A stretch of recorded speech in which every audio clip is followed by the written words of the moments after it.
My name is Melissa Wright, and I just turned 35. I spent $600 on a birthday party nobody attended. As I sat alone among balloons and untouched cake, my phone buzzed with birthday wishes from strangers online, but silence from those who claimed to love me. A month later, Mom texted about their 40th anniversary. "You owe $3,200 for the venue." That moment changed everything. Before I share what happened next, let me know where you're watching from. Drop a like if you've ever had to stand up to family who took you for granted. The morning of my 35th birthday started with such promise. I remember standing in front of my bathroom mirror, studying the small lines forming at the corners of my eyes, thinking about how far I'd come. At 35, I was a marketing executive at Bloom Cosmetics in Chicago, with my own downtown apartment and the financial stability I'd worked so hard to achieve. What most of my colleagues didn't know was the complicated family history behind my polished exterior. My parents, Barbara and Richard Wright, had always been more concerned with appearances than emotional connections. Growing up in our pristine suburban home in Evanston, I learned early that achievements were valued, feelings were not. Mom was the queen of the neighborhood social scene, serving on every committee and hosting dinner parties where everything had to be perfect. "Melissa, stand up straight," she'd whisper through clenched teeth when guests arrived. "Nobody likes a slouching girl." Dad was physically present, but emotionally absent, buried in his financial advisor work and deferring to Mom on all family matters. From kindergarten art projects to college graduation, nothing I accomplished ever seemed quite good enough. An A-? Jennifer Porter's daughter got straight A's this semester, Mom would say, sliding my report card back across the table with a disappointed sigh. Despite this, I kept trying. Every achievement became another attempt to win their approval. I graduated summa cum laude from Northwestern, landed a prestigious internship, and climbed the corporate ladder faster than anyone expected. Each success was met with the same response: "Well, that's what we raised you to do." The financial manipulation started early. When I received my first work bonus of $5,000 at 23, Mom called in tears about a family emergency. They needed to borrow the money temporarily. I never saw a penny of it again. When I asked about my college fund they had promised throughout my childhood, Dad explained it had been lost in investments. I later discovered they had used it to renovate their kitchen. After a particularly hurtful Christmas 2 years ago, when Mom criticized my gift, my weight, and my relationship status in the span of 15 minutes, I decided to create some distance. I limited contact to monthly phone calls and occasional family dinners, focusing instead on building my career and nurturing friendships with people who actually seemed to enjoy my company. But something about turning 35 made me yearn for reconciliation. This milestone birthday felt like the perfect opportunity to rebuild bridges, to create a more mature relationship with my parents. I wanted to show them I had become someone worthy of their respect and, maybe finally, their genuine affection. I rented the private room at Bellissimo, an upscale Italian restaurant where Dad had once taken me for my 16th birthday, one of the few positive memories I had with him. I spent hours selecting the perfect invitations, adding handwritten notes to my parents and siblings about how much their presence would mean to me. This birthday marks a new chapter, and I want to share it with the people who've shaped my life. I wrote, believing every word. The responses came quickly. "Wouldn't miss it for the world, sweetheart," Mom texted. My brother Tom and sister Rachel confirmed too. Even extended family members sent enthusiastic RSVPs. My friend Carly raised an eyebrow when I told her about the party plans. "Are you sure about this? Remember Thanksgiving last year?" she asked gently. I brushed off her concern, convinced this time would be different. "They've changed," I assured her.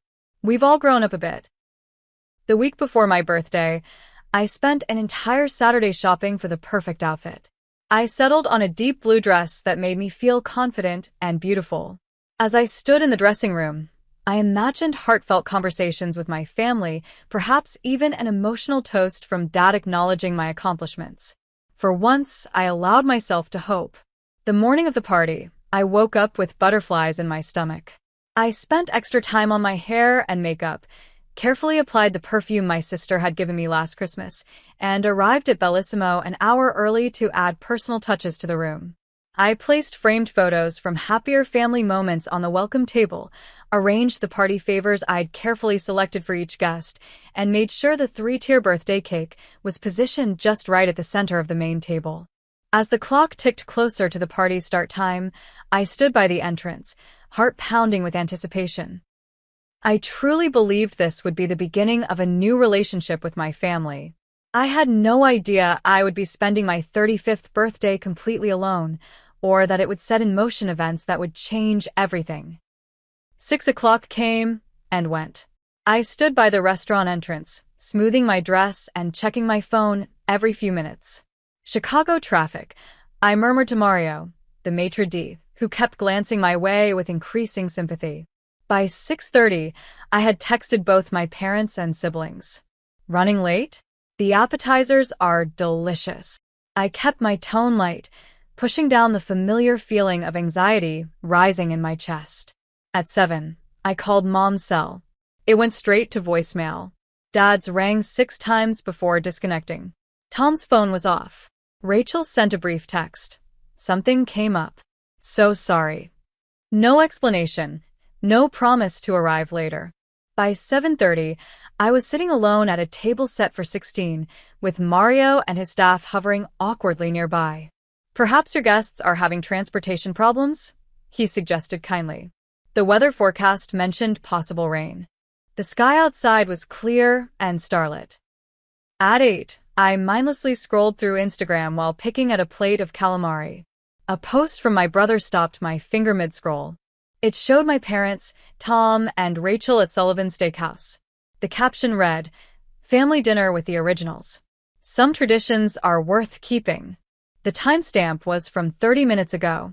I showed my phone to Mario with a shaky hand. "My family is at another restaurant," I said, my voice sounding distant to my own ears. His expression shifted from sympathy to something deeper, almost pity. "Ms. Wright," he began hesitantly, "I should perhaps tell you, your mother called the restaurant this morning." My stomach dropped. What did she say? She canceled the family's attendance. Said there was a change of plans, but to keep the reservation for you, because you would understand. He looked away, uncomfortable with being the messenger.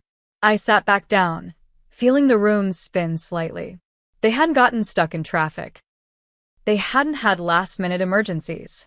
They had planned all along not to come, while letting me believe they would be there.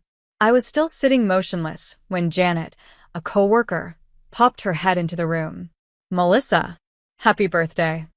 She walked in with a gift bag, then stopped abruptly, taking in the empty tables and untouched food.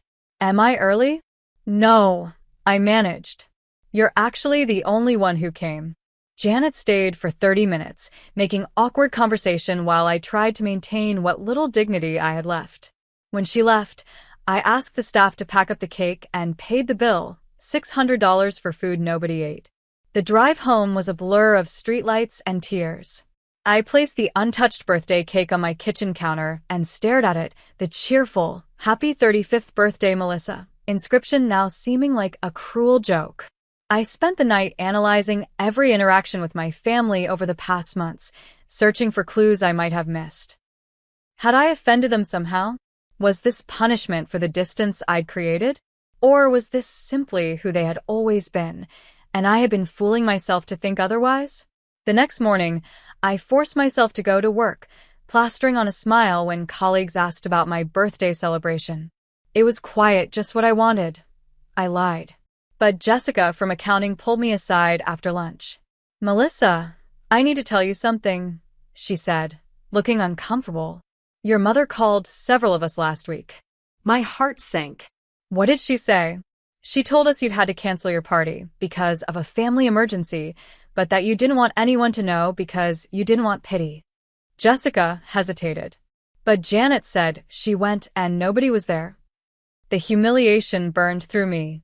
My own mother had sabotaged my birthday, making sure not even my work friends would show up. It was deliberate, calculated, and deeply cruel. The revelation triggered a memory from my 12th birthday.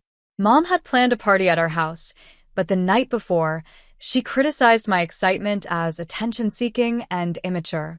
When none of my invited friends arrived the next day, she said, "Maybe this will teach you some humility." I later discovered she had called their parents to cancel, but told me it was because nobody wanted to come. For the next week, I avoided my family's calls and texts, which suddenly started flowing in as if nothing had happened. "How was the birthday, sweetheart?" Mom texted 3 days later. When I finally responded with a terse, "You know exactly how it was," she replied with feigned confusion. "What do you mean? Did something go wrong?" I arranged to meet my parents for coffee, determined to confront them directly. At the cafe, Mom greeted me with an airy kiss near my cheek. Dad gave his usual distracted nod. "Why did you all bail on my birthday?" I asked bluntly after the pleasantries. Mom's expression didn't even flicker. "We told you we couldn't make it, honey. Don't you remember? You said you understood." "That never happened," I said, feeling my hands begin to shake. "You texted me saying you wouldn't miss it for the world." Mom turned to Dad with a concerned look.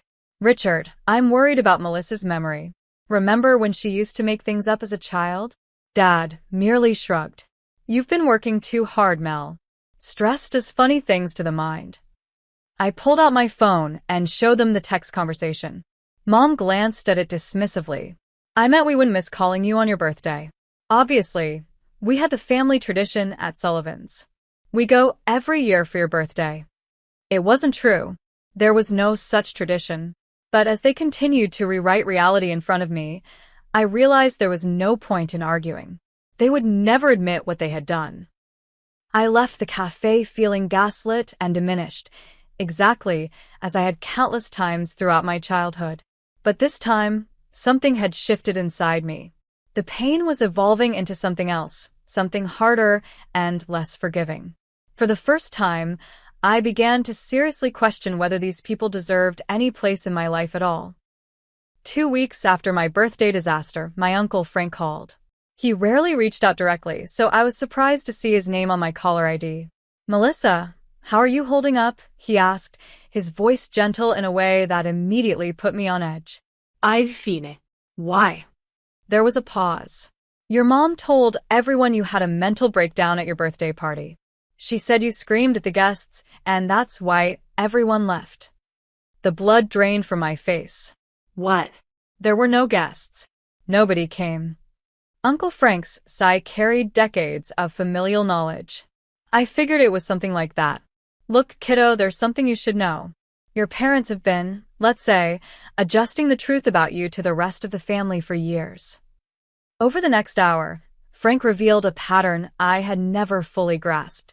My parents had systematically lied about me to our extended family, painting me as unstable, ungrateful, and increasingly erratic. They told relatives I had refused to help them financially despite their support through college, a college they never paid for. They claimed I rarely visited despite their constant invitations, when in reality, I initiated most visits and was often told it wasn't a good time. But why? I asked, my voice small. Why would they do that? "Control, I guess," Frank said. "Your success threatens them somehow. They need to be the heroes of every story, which makes you the villain." After hanging up, memories began surfacing with new clarity. The time I won a prestigious marketing award, and Mom told everyone at church it was because she had connected me with the right people. The high school graduation where Dad gave a speech about how their sacrifices had made my scholarship possible when they had contributed nothing to my education. My therapist, Dr. Martinez, had a term for it: narcissistic parenthood. "They see you as an extension of themselves," she explained during our next session. "Your achievements belong to them. Your failures reflect poorly on them. But you as an independent person with needs and feelings? That concept doesn't compute." As this awareness grew, so did my anger. I began reviewing our financial history with fresh eyes. The loans I had given them over the years totaled more than $30,000. The credit score issues I'd battled in my 20s stemmed from accounts they had opened in my name. The family emergencies that always seemed to coincide with my financial windfalls now appeared suspiciously convenient. Meanwhile, Aunt Susan let slip that my parents had taken 3 luxury cruises in the past year. The Mediterranean one looked amazing from their Facebook photos, she gushed, unaware that they had told me they couldn't afford their property taxes and had borrowed $2,000 from me that same month. The cascading revelations affected every aspect of my life. I struggled to concentrate at work. My sleep became fragmented with nightmares about childhood incidents I had normalized but now recognized as abusive. My appetite disappeared, and I lost 8 pounds in 3 weeks. Carly noticed immediately. "You look exhausted," she said over coffee. "Is this still about the birthday?" "It's about my entire life," I replied, pushing away my untouched croissant. "I feel like I've been living in a funhouse mirror, and now I can finally see clearly. But the clarity hurts worse than the distortion did." Dr. Martinez helped me understand that what I was experiencing was a form of grief. "You're mourning the family you deserved but never had," she explained. "And you're mourning the version of yourself that believed their narrative about who you are." I tried one more time to have an honest conversation with my mother. I invited her to lunch, carefully choosing a public place where she would be less likely to make a scene. "Mom," I began after our food arrived, "I need to understand why you and Dad told everyone not to come to my birthday party." She cut her salad with precise movements, not looking up. "Melissa, I don't know where you get these ideas. We've been worried about you. These delusions aren't healthy." "It's not a delusion. Mario at Bellissimo told me you called to cancel everyone's attendance. Jessica from work said you called her too." Mom's expression hardened. "If you're going to accuse your own mother of such terrible things, perhaps we shouldn't be having lunch." She dabbed her lips with her napkin and stood up. "When you're ready to apologize, you know where to find us." She left me sitting alone at yet another table, but this time, the pain was laced with clarity. They would never acknowledge the truth. They would never change. The only variable I could control was my own response to their behavior. That evening, my cousin Taylor called. "Melissa, I just heard what happened at your party from Aunt Barbara. Are you okay?" I laughed bitterly.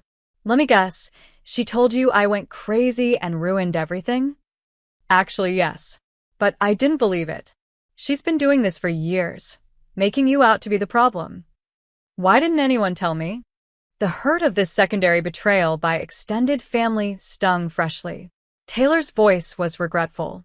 "We thought you knew. We thought it was just one of those dysfunctional family dynamics everyone silently agrees to pretend is normal." She hesitated before continuing. "There's something else you should know. They're planning their 40th anniversary party next month. They're telling everyone you're paying for it as your gift to them. They've already booked the Grand Ellington Hotel." The Grand Ellington was one of Chicago's most expensive venues. A sinking feeling spread through my stomach. "How much are they saying I'm covering?" "Everything. Venue, food, open bar. They said you insisted because you're so successful now thanks to all they've done for you." That night, alone in my apartment, I experienced the most intense panic attack of my life. My chest constricted, my vision tunneled, and I couldn't catch my breath. I slid down the wall onto my kitchen floor, gasping and sobbing as decades of manipulation crystallized into an unbearable pressure in my chest. When I could finally breathe again, I called Dr. Martinez's emergency line. Her calm voice anchored me as she guided me through grounding techniques. "What you're feeling is the accumulation of years of emotional abuse," she said. "The body keeps the score, Melissa. Your physical reaction is validating what your mind has been trying to tell you." That weekend, I researched narcissistic family dynamics obsessively. Every article, every book description, every forum post seemed to be describing my life with eerie accuracy. The golden child, my brother Tom. The scapegoat, me. The enabler, my sister Rachel. The cycles of love bombing and discard. The gaslighting. The financial exploitation. It was all there, validated by thousands of other people's experiences. The knowledge was both devastating and liberating. I wasn't crazy. I wasn't ungrateful. I wasn't defective. I was the family member who had refused to keep playing a dysfunctional role, and that made me dangerous to the established order. As I stood in my living room Sunday night, Watching the sunset paint the Chicago skyline in shades of orange and pink, I made a decision. I would no longer participate in my own emotional execution. Whatever came next, I would face it standing in my truth. Little did I know, the most shocking test of this resolution was less than 24 hours away. Monday morning started like any other. I poured my coffee, reviewed my calendar for the day, and was about to step into the shower when my phone chimed with a text. Seeing my mother's name on the screen, I almost ignored it. Our lunch disaster was still fresh in my mind. But something compelled me to look. The message made my coffee mug slip from my fingers, shattering on the bathroom tile. Melissa, the deposit for our 40th anniversary party at the Grand Ellington is due this week. Your total contribution will be $3,200. Please transfer the money by Wednesday. This celebration means everything to us, and it's the least you can do after all we've sacrificed for you over the years. Love, Mom. I stared at the screen, unable to process what I was reading. They hadn't asked if I would contribute. They hadn't even invited me to participate in the planning. They had simply decided I would pay, announced it to everyone, and now expected compliance. Before I could respond, another text arrived. We've already told everyone about your generous gift. Don't embarrass us. My hands shook so badly, I had to set the phone down on the counter. I stepped carefully around the broken ceramic and coffee, feeling as though I was moving underwater. The audacity was so extreme it felt almost surreal. I called in sick to work for the first time in 3 years and sat on my couch, watching my phone explode with messages. Dad texted next. Your mother is waiting for confirmation about the money. Family reputation matters, Melissa. Then came the bombshell. My colleague William called, his voice uncomfortable. Melissa, I just got an invitation to your parents' anniversary party. It says, and I quote, please join us for this special celebration generously hosted by our daughter, Melissa Wright. I thought you should know. The room seemed to tilt sideways. When did you get this invitation? It came in yesterday's mail. Half the marketing department got them. They had invited my entire professional network. They had announced my generosity without my knowledge or consent. They had created a situation where refusing would make me look terrible to my colleagues and superiors. Over the next hour, I learned they had invited neighbors from my childhood home, distant relatives I barely knew, my boss, and even my ex-boyfriend from college. The guest list totaled over 100 people, all expecting a lavish party, generously hosted by me. My cousin Taylor called next. I know you didn't agree to this, she said immediately. This is exactly what they did to your brother when he got his first big job. Remember that family reunion that mysteriously happened right after his promotion? I hadn't connected those dots before. Tom had complained for months about the financial strain after that event, eventually taking a second job temporarily. They've done this to you before, haven't they? Asked quietly. Taylor's silence was answer enough. There was the spring break trip to Florida when you were 19, she finally said. Aunt Barbara told everyone you had offered to treat the whole family because of your scholarship money. You ended up working double shifts all summer to pay off that credit card. The memory hit me like a physical blow. They had taken a vacation I couldn't afford to join, then sent me the bill for their accommodations. When I protested, Mom cried and said I had promised to help because they had given me everything. I had eventually capitulated, believing I was the ungrateful one. As these realizations cascaded through my mind, I remembered something even more disturbing. When I was 17, I discovered a credit card statement in my name for accounts I had never opened. Mom had casually explained that they had needed to establish my credit early and that they were managing it for me. I later learned they had charged thousands of dollars that I ended up paying off during my first years of college. I curled into a ball on my couch, overwhelmed by the decades of exploitation. Every time I had achieved something, earned something, or built something, they had found a way to extract value from it, financial, social, or emotional. They had never seen me as a daughter to love, but as a resource to mine. The physical symptoms returned with crushing intensity. My chest constricted, my breathing became shallow, and the edges of my vision darkened. I fumbled for my phone and managed to text Dr. Martinez. Emergency. Parents demanding $3,200 for anniversary. Can't breathe. She called immediately, talking me through the panic attack and arranging an emergency session that afternoon. In her quiet office, surrounded by plants and soft lighting, I showed her the texts and explained the situation. "Melissa," she said after listening carefully, "what you're describing is financial abuse. It's a form of control and exploitation that often accompanies emotional abuse. The question now is, what do you want to do about it?" "I can't pay for their party," I said, surprising myself with the firmness in my voice. "I won't. That's a healthy boundary," she affirmed. "But I want you to prepare for the backlash. People who have successfully exploited someone for decades don't typically accept resistance without a fight." We spent the session developing strategies for responding. Dr. Martinez emphasized that any explanation or justification would only be twisted and used against me. The clearer and more direct my response, the less ammunition they would have. That evening, alone in my apartment, I sat with my finger hovering over my phone. I had drafted and deleted a dozen responses. Some were pages long, detailing every hurt and manipulation. Others were formally polite declines. None of them felt right. In the end, simplicity won out. After consulting once more with Dr. Martinez, I made my decision. I transferred exactly $10 to my mother's account with a memo that read, "That's all you deserve." Then I sent a text with links to 3 articles about toxic parenting and emotional abuse. "I will not be financing your anniversary party. Please do not contact me again until you are ready to acknowledge the harm you've caused and make genuine amends."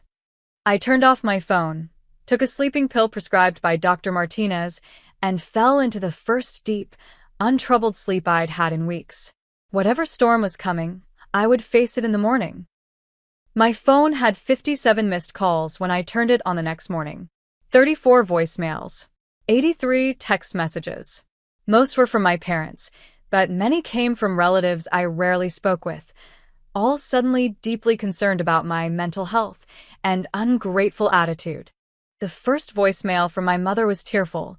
"Melissa, how could you do this to us after all we've done for you? $10? Is that all your family is worth to you?" By the 5th voicemail, the tears had transformed into cold fury. "You've always been selfish, but this is beyond anything I could have imagined. Your father is devastated." The texts from extended family followed a pattern so predictable it was almost comical. "Family is everything, Melissa. You never know how long your parents will be around.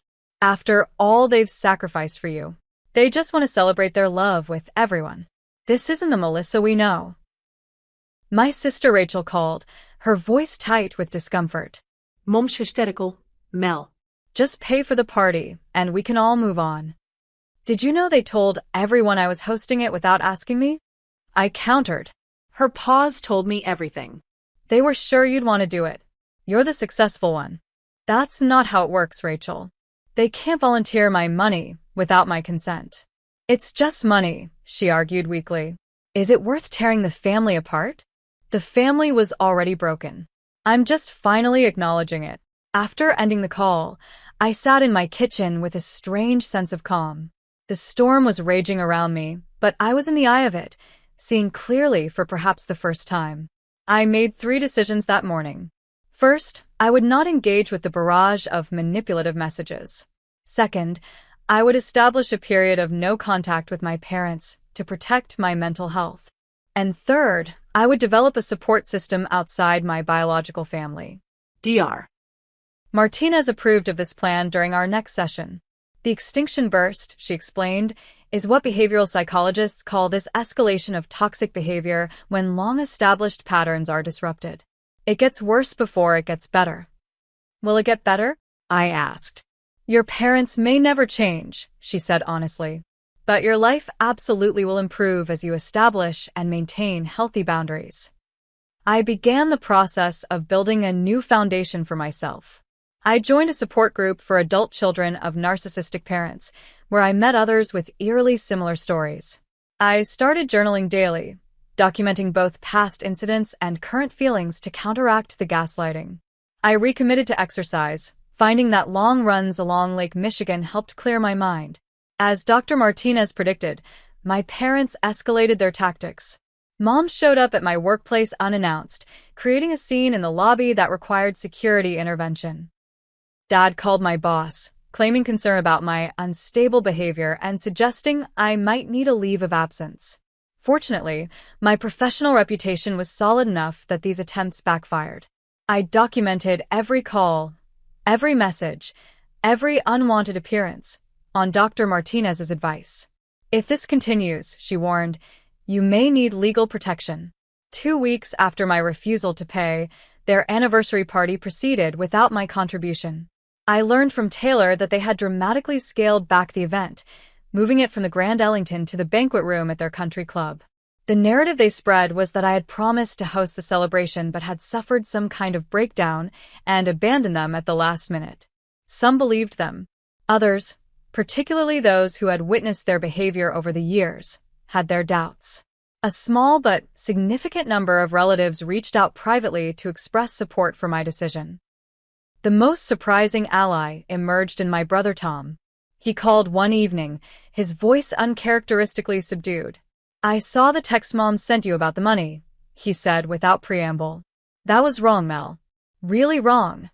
Coming from Tom, who had always been the golden child who could do no wrong in our parents' eyes, this acknowledgement was monumental. They did something similar to me last year, he continued. Told everyone I was buying them a new car for their anniversary. I ended up taking out a loan I couldn't afford because I couldn't face the embarrassment of saying no. Why didn't you tell me? I asked. Shame, I guess. And they've always pitted us against each other. You were the difficult one. I was the good son.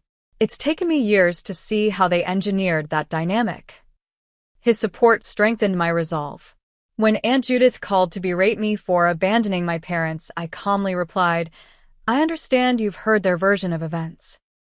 I've set a boundary that's healthy for me. I hope you can respect that, but if not, I'll need to limit our contact as well. The first time I delivered this message, my voice shook. By the 5th relative, it was steady and sure. I installed new locks on my apartment door and a security camera at the entrance. I notified my building's doorman not to allow my parents up without my explicit permission. I created email filters to divert their messages to a folder I could check when I felt emotionally prepared. These practical steps to protect my boundaries helped me feel more secure, but the internal work was harder. In therapy, I began to understand that my parents' behavior wasn't my fault. I hadn't caused it. I couldn't control it. And most importantly, I couldn't cure it. The only person you can change is yourself, Dr. Martinez reminded me. Your response to their toxicity is where your power lies. 6 weeks after my $10 transfer, I had my most significant breakthrough in therapy. I used to think if I just achieved enough, gave enough, explained enough, they would finally love me the way I needed, I told Dr. Martinez. Now I understand that their capacity for healthy love was broken long before I was born. It was never about me at all. For the first time, I felt genuine compassion for myself, for the child who had tried so hard to earn love that should have been freely given. And with that compassion came a strength I had never known I possessed. The week before Thanksgiving, I received formal invitations to 3 different celebrations from friends who knew my family situation. I chose to accept Carly's invitation, spending the holiday with her family and several other holiday orphans who had complicated relationships with their biological relatives. Surrounded by people who wanted nothing from me except my company, I experienced what a healthy celebration could feel like. No walking on eggshells. No subtle put-downs. No emotional debts being tallied. Just genuine connection and acceptance. That evening, I posted a photo of our Friendsgiving on Instagram with the caption, "Grateful for the family we choose." It was the most honest holiday sentiment I had ever expressed. Little did I know that this simple social media post would trigger the most dramatic confrontation yet. 3 days after Thanksgiving, I was enjoying a quiet evening at home. The holiday had been surprisingly peaceful, and I was beginning to adjust to my new normal of limited contact with my biological family. I had just settled on the couch with a novel when an aggressive pounding on my door made me jump. Melissa, open this door right now. My mother's voice, shrill and demanding, echoed in the hallway. My heart rate doubled instantly. I approached the door, but didn't open it. Mom, what are you doing here? We need to talk. Open the door. My father's voice now, the authoritative tone he had used throughout my childhood when issuing non-negotiable directives. I'm not comfortable with that, I replied, proud of how steady my voice remained despite my trembling hands. If you want to talk, we can schedule a time with Dr. Martinez present. We are not speaking to a therapist. Mom's voice rose higher. That woman has poisoned you against your own family. Everyone is talking about that terrible Thanksgiving post. How could you humiliate us like that? I took a deep breath, remembering Dr. Martinez's advice about maintaining boundaries. I didn't mention you in that post. I simply celebrated with friends. You implied we're not your real family, she shouted. After all we've done for you. A door opened down the hall, and I heard my neighbor Mrs. Patel ask if everything was okay. It's fine, my father responded curtly. Family matter. I heard Mrs. Patel retreat, but not before saying, I'm calling the building manager if this continues. Mom, Dad, I'm not opening the door. Please leave, or I'll have to call security. There was a moment of stunned silence, then the sound of a key in my lock. My blood ran cold. I had forgotten the spare key I had given them years ago for emergencies. Stop, I shouted, pressing my weight against the door and engaging the security chain just as the door pushed inward. You cannot come in. That's trespassing. My mother's face appeared in the narrow opening, her expression a mixture of fury and disbelief. Trespassing? We're your parents. I did not invite you here. I do not consent to your entry. If you continue trying to force your way in, I will call the police. You ungrateful little. The venom in her voice shocked even me, who had experienced her anger many times before. After everything we've sacrificed, we gave you life. We gave you everything. You gave me trauma, I replied, the words flowing from a place of newfound clarity. You gave me anxiety. You gave me debt. You gave me the belief that I was never enough. That's not love, Mom. That's control. How dare you speak to me that way? Richard, do something. My father's response was to shoulder against the door, breaking the security chain. Panic surged through me as I stumbled backward. I grabbed my phone and retreated toward the kitchen. Get out now, or I'm calling 911, I warned, my finger hovering over the emergency dial button. We have a key. We have every right to be here, my father argued, stepping into my apartment as if he owned it. My mother followed, her gaze sweeping critically around my living space. This is what you choose over family? She sneered, gesturing at my modest but comfortable apartment. This lonely existence? No husband, no children, just a career and some fake friends. Something in me snapped at her dismissal of the life I had built for myself. Not with rage, but with a sudden, complete clarity. I choose peace, I said, pressing record on my phone's voice memo app. I choose respect. I choose relationships based on mutual care rather than obligation and exploitation. And right now, I choose to enforce my boundaries by calling the police if you don't leave immediately. You've always been dramatic, Mom scoffed, but I saw uncertainty flicker across her face. This isn't drama.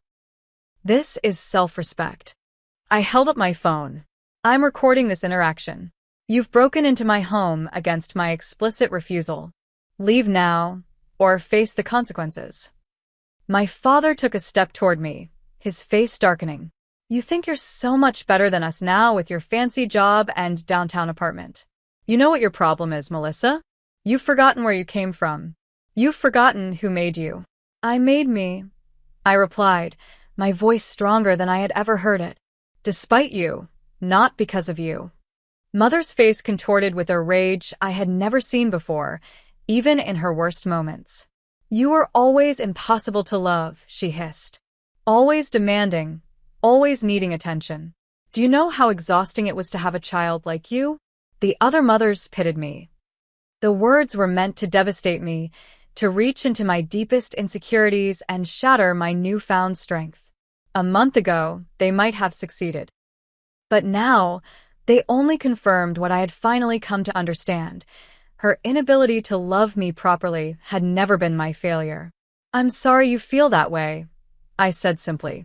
"But that's your burden to carry, not mine." Father tried the reasonable approach next, his voice dropping to the persuasive tone he used with difficult clients. "Melissa, we've clearly all said things in anger. Let's sit down like adults and work this out. The anniversary party is already paid for. We're not asking for money anymore. We just want our daughter back." "The daughter you want doesn't exist," I replied. "She was a fiction who existed to serve your needs and validate your self-image. I'm a real person with boundaries and feelings that you've never respected." I raised my phone, showing them that the recording was still active, and dialed 911 with my other hand. "This is my final warning. Leave now, or I will report this as a breaking and entering." Mother lunged forward, attempting to grab my phone. I stepped back, keeping the line open as the dispatcher answered. "Yes, I need to report 2 individuals who have broken into my apartment and are refusing to leave," I said clearly. "I have asked them repeatedly to exit, and they have ignored my requests. I do not feel safe." The effect was immediate. Father grabbed Mother's arm, his face pale. "We're leaving," he announced, pulling her toward the door. "But this isn't over, Melissa." "Actually, it is," I replied, following them at a safe distance to ensure they left. "Unless you're prepared to acknowledge the harm you've caused and commit to respecting my boundaries, this is absolutely over." As they stepped into the hallway, Mother turned back, her expression suddenly vulnerable in a way that triggered my lifelong instinct to comfort and appease her. "We just miss you," she said, her voice small. "We're getting older. Families should be together." I felt the familiar pull of guilt, the programming installed over decades of emotional manipulation. But I stood firm. "I need time and space," I said. "If you ever want a relationship with me again, it will be on new terms with clear boundaries and genuine respect. But breaking into my home has only confirmed that you're not ready for that yet." I closed the door, locked it, and leaned against it, listening to their retreating footsteps and muffled argument. My hands were shaking, but my mind was clearer than it had ever been. The police arrived 15 minutes later. I showed them the broken security chain and explained the situation. "Do you want to press charges?" the female officer asked. The question gave me pause. Part of me wanted legal consequences for their violation of my home and safety. Another part recognized that the criminal justice system wasn't the right venue for addressing decades of emotional abuse. Not at this time, I decided. But I would like documentation of the incident. I'll be filing for a restraining order. The officers took my statement and provided information about how to obtain an order of protection. One of them, an older man with kind eyes, gave me his card. "Family situations are complicated," he said. "But nobody has the right to make you feel unsafe in your own home, no matter who they are." The process of obtaining the restraining order was emotionally draining but necessary. I submitted the recording of the break-in, along with documentation of the harassment at my workplace and the dozens of unwanted contacts after I had clearly requested space. The day the temporary order was granted, I felt both vindicated and deeply sad. This legal document formalized the broken relationship with the people who should have been my most steadfast supporters.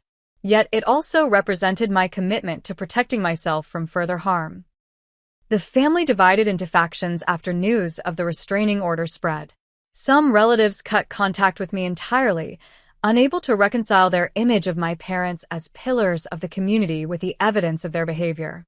Others reached out privately with stories of their own negative experiences, painting a picture of a much more dysfunctional family system than I had realized. My brother Tom became an unexpected ally, visiting me for coffee and acknowledging the patterns he had previously been blind to. "I always thought you were exaggerating," he admitted. "But after seeing how they've reacted to simple boundaries, I get it now. This isn't normal." Rachel remained caught in the middle, still hoping for family reconciliation without addressing the underlying issues. "Can't you just apologize so we can all move forward?" she pleaded during a tense phone call. Forward to what? I asked. More of the same patterns that have damaged all of us? That's not moving forward, Rachel. That's running in circles. With the holidays approaching, I made proactive plans to protect my well-being. I booked a short trip to a beach resort for Christmas, removing myself physically from the emotional battlefield. I scheduled extra therapy sessions to process the grief that still occasionally ambushed me. And most importantly, I continued strengthening connections with the people who genuinely cared for me, friends who respected my boundaries, colleagues who valued my contributions, and the support group members who understood my journey without explanation. 6 months after my birthday party disaster, I hosted a small gathering at my apartment, a housewarming of sorts, though I hadn't moved. I'm warming the house with the right energy this time, I explained to the puzzled but supportive attendees. As I looked around at the people laughing and chatting in my living room, I realized I had created something my parents had never managed despite their obsession with appearances: authentic community based on mutual respect and genuine affection. The restraining order provided legal protection, but this circle of caring people provided something equally important: the emotional security to continue my healing journey, whatever challenges lay ahead. 1 year later, I stood in front of my bathroom mirror on the morning of my 36th birthday. The woman reflected back at me looked different somehow, not just in the subtle physical changes of another year past, but in the confidence of her posture, the clarity in her eyes, the absence of tension around her mouth. "Happy birthday, Melissa," I whispered to my reflection, a private ritual of self-acknowledgement that would have felt impossibly self-indulgent a year earlier. Later that evening, I welcomed 12 people into my apartment for an intimate dinner party. There were no elaborate decorations, no expensive venue, just good food, genuine conversation, and the warm glow of being surrounded by people who chose to be there because they valued me, not what I could provide for them. Carly raised her glass as we gathered around my dining table. "To Melissa, who taught us all something about courage this year. May 36 be your best year yet." The contrast between this celebration and my 35th birthday couldn't have been more profound. Last year, I had sat alone in an empty restaurant, feeling worthless and abandoned.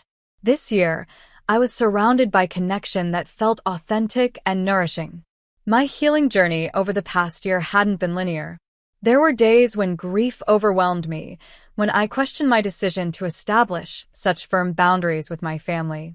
Dr. Martinez helped me understand that these doubts were normal, even healthy parts of the process.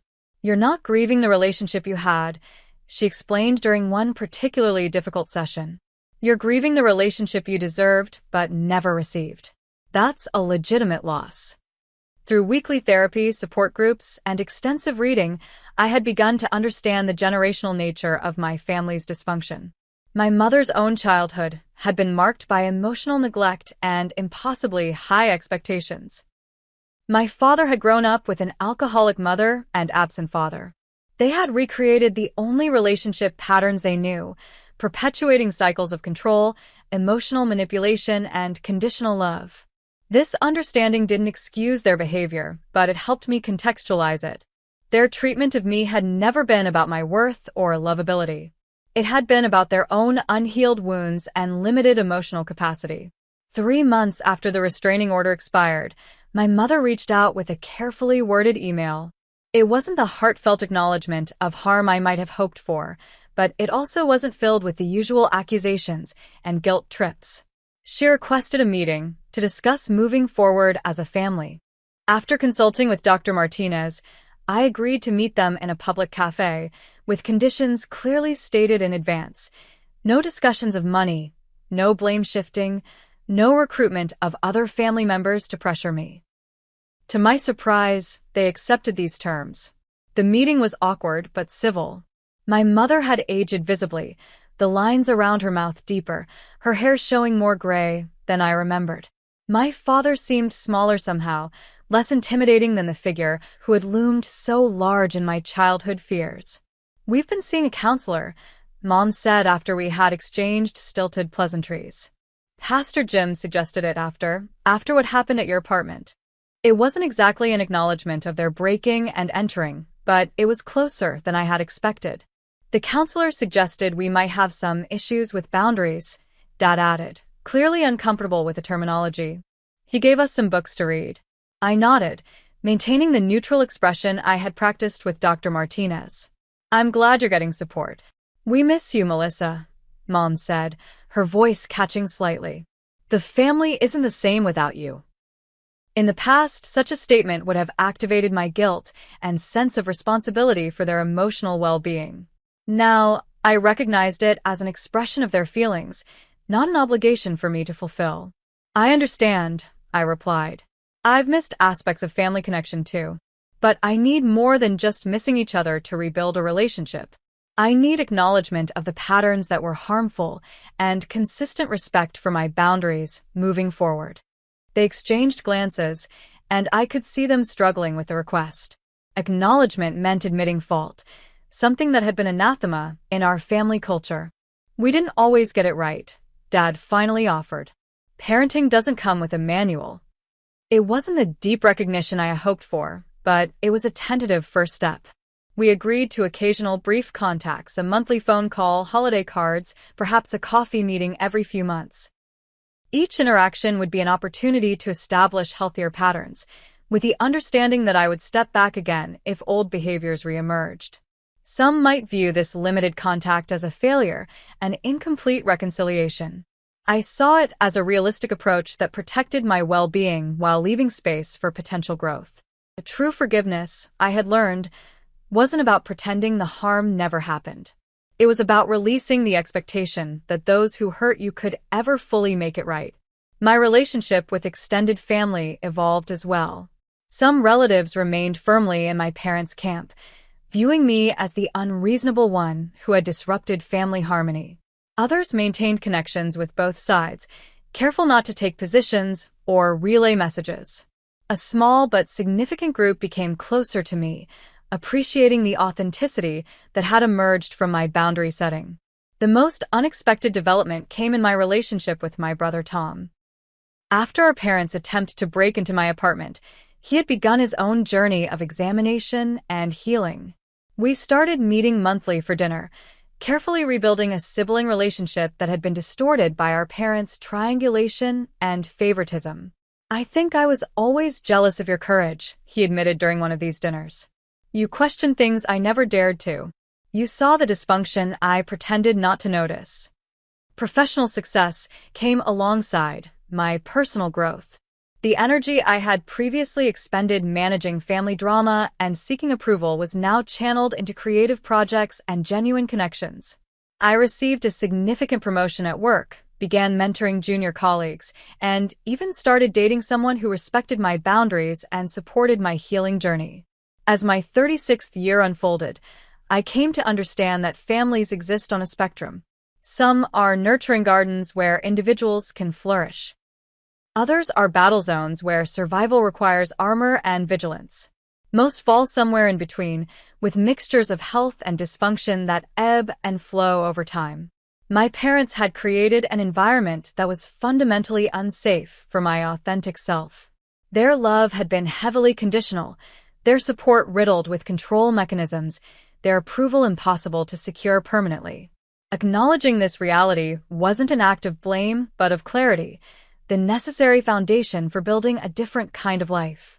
I also realized that while I couldn't change my biological family, I could create a chosen family built on mutual respect, genuine care, and the freedom to be imperfectly human. The friends gathered around my birthday table embodied this new definition of family.